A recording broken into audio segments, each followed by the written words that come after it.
Pemirsa, jelang akhir tahun, jumlah penumpang warga negara asing cenderung menurun di Bandara Soekarno-Hatta. Namun petugas tetap memperketat pintu masuk Bandara Soekarno-Hatta untuk cegah penyebaran Omikron. Pihak imigrasi Bandara Soekarno-Hatta mencatat lebih dari 4.000 warga negara asing tiba di Indonesia. Sementara untuk keberangkatan WNA keluar dari Indonesia juga meningkat, yakni lebih dari 4.500 orang. Mayoritas pelaku perjalanan datang dari Tiongkok, Jepang, Korea Selatan, India, dan Rusia. Sebelumnya Satgas COVID-19 telah menambah fasilitas karantina karena tingginya animo masyarakat melakukan perjalanan lintas negara.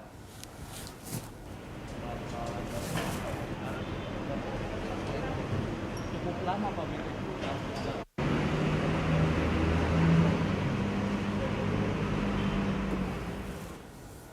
Ya, untuk mengetahui informasi selengkapnya kita langsung bergabung bersama dengan rekan Putri Amanda dan juru kamera Fatan Jauhar dari Bandara Soekarno-Hatta, Tangerang, Banten.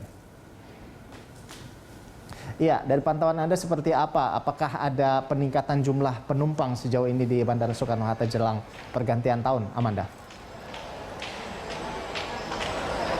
Jelang tahun baru 2022 untuk calon penumpang di Bandara Internasional Soekarno-Hatta ini memang kami pantau mengalami kepadatan, baik itu penerbangan internasional ataupun domestik. Dan sejauh ini kalau aktivitas dari calon penumpang di Terminal 2 khususnya, memang kami pantau ini mengalami peningkatan, Ando, dan juga terjadi antrean, baik itu di check-in area dan juga pada saat melakukan pengecekan dokumen kesehatan. Memang meskipun mengalami kepadatan, ini tidak menimbulkan kerumunan. Dan juga pihak dari Bandara Internasional Soekarno-Hatta telah mengklaim tidak ada peningkatan dari jumlah volume penumpang jika dibandingkan dengan periode pada sebelum Natal atau 24 Desember 2021 yang lalu, di mana pergerakan penumpang per hari ini mencapai 80-90 ribu penumpang. Bahkan kalau untuk akhir pekan ini bisa mencapai lebih dari 100 ribu penumpang. Kalau kita bicara mengenai data per hari ini saja untuk penerbangan internasional ataupun domestik ini mencapai 64.000 pergerakan penumpang dan ada sebanyak 19 pergerakan pesawat yang memang menuju ke luar negeri. Dan kalau untuk WNA ataupun WNI yang masuk ke Indonesia ini tercatat perharinya di 3.000 penumpang, Ando. Sejauh ini bandara juga telah mencatatkan bahwa pada periode Natal dan Tahun Baru ini tercatat ada sekitar peningkatan 60% jika dibandingkan pada kondisi yang normal, ataupun kondisi ini juga cukup signifikan mengalami peningkatan jika dibandingkan dengan periode bulan Juni dan Juli 2021, di mana pergerakan penumpang perharinya hanya sekitar 10.000 sampai 15.000 calon penumpang. Peningkatan ini juga sebenarnya terjadi dikarenakan mayoritas calon penumpang sudah divaksin dosis lengkap ataupun 2 dosis, serta untuk harga dari tes usap baik itu antigen ataupun PCR test juga sekarang lebih terjangkau. Dan bahkan bandara juga mengklaim bahwa diprediksi untuk arus balik dari libur Nataru ini terjadi pada 2 Januari 2022 mendatang. Nah, berikut kita simak bersama pernyataan dari para penumpang yang memang mengalami ataupun melakukan perjalanan di tengah pandemi COVID-19. Selama pandemi pulang pergi, kemarin ke Semarang, ke Jogja, ke Purbalingga, Cilacap, ini ke Bekasi, ini mau balik ke Pontianak. Sebenarnya ribet sih. Sebenarnya kan pemerintah sudah mewajibkan untuk vaksin 2 kali. Sebenarnya kalau sudah vaksin, menurut saya sudah cukup lah. Tidak usah harus PCR atau antigen lagi. Sebelumnya sih udah pernah sih. Kalau perjalanan Mbak ribet nggak sih Mbak sejauh ini? Apa aja nih Mbak yang disiapin? aku pertama kalau misalkan kita swab antigen dia pakai vaksin 2 kali kan. Cuman kan kalau misalkan ribetnya sih enggak, karena vaksin kayak udah kewajiban gitu nggak sih? Iya, jadi ya udah biasa aja. Sebenarnya lebih ketat lagi sih, lebih baik kayak gitu, dan kita semua ya lebih waspada lah gitu, tetap protokol, vaksin juga jangan bandel, jangan nakal, tetap harus vaksin. Udah sih itu aja.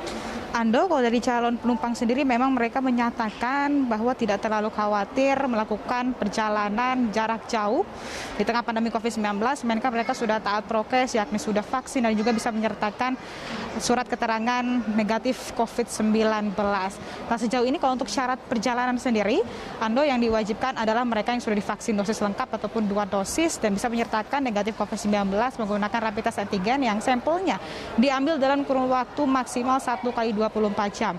Bila mana Anda yang memang masih belum divaksin dengan alasan kesehatan dan ingin melakukan pengobatan, begitu diwajibkan untuk bisa menyertakan hasil negatif COVID-19 menggunakan PCR test yang sampelnya diambil dalam kurun waktu 3 kali 24 jam serta bisa menyertakan surat keterangan resmi dari dokter.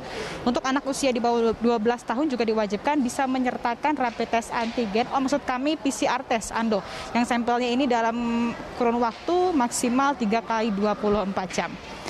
Ando. Baik Amanda, lalu selanjutnya bagaimana dengan proses atau mekanisme proses karantina bagi para pelaku perjalanan luar negeri, dari luar negeri masuk ke Indonesia? Seperti apa? Ando, kalau untuk WNA ataupun WNI yang masuk ke Indonesia ini diwajibkan untuk menjalani karantina selama 10 hari dan juga melakukan PCR tes ulang sesampainya mereka di Indonesia. Selain itu WNI ya memang datang dari 11 negara yang mengonfirmasi adanya varian Omikron ataupun dari negara yang kasus COVID-19-nya tinggi, ini diwajibkan untuk bisa menjalani karantina selama 14 hari. Khusus untuk WNA yang datang dari 11 negara yang mengonfirmasi adanya varian Omikron ini sementara waktu dia diperbolehkan untuk masuk ke Indonesia. Nah, kalau untuk WNI sendiri, Ando, baik itu PMI, pekerja migran, mahasiswa ataupun ASN yang sedang menjalani tugas di luar negeri dan ketika kembali ke Indonesia ingin menjalani karantina, ini biayanya akan di-cover semua oleh pemerintah, seperti mereka bisa menjalani karantina di Wisma Atlet Pademangan, Kemayoran, di Rusun Nagrak, Rusun Pasar Rumput dan juga Rusun Dan Mogot. Dan kalau Anda yang menjalani perjalanan dengan biaya mandiri, ini diwajibkan untuk melangsungkan karantina di hotel, yakni ada 105 hotel yang memang sudah terintegrasi dengan Satgas COVID-19. Ando, untuk mengantisipasi kerumunan, terutama pada saat arus balik nanti, pihak dari Bandara Internasional Soekarno-Hatta ini melakukan ataupun mengoperasikan kembali Terminal 2F untuk kedatangan internasional dan Terminal 1A ini kedatangan domestik begitu, dan pihak dari bandara juga telah memperketat pelaku perjalanan luar negeri, mengingat saat ini per 29 Desember 2021 tercatat untuk kasus COVID-19 varian Omicron sudah ada 68 ini yang berasal dari kedatangan luar negeri dari sejumlah negara.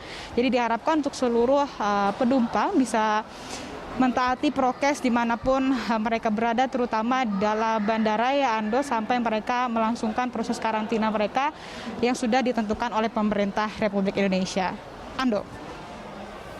Baik, terima kasih Amanda atas laporan Anda, dan kita berharap tentunya dengan pengetatan ini kita bisa memutus mata rantai penyebaran dari virus COVID-19 ataupun varian baru Omikron ya Amanda ya. Terima kasih atas laporan Anda dan selamat bertugas kembali.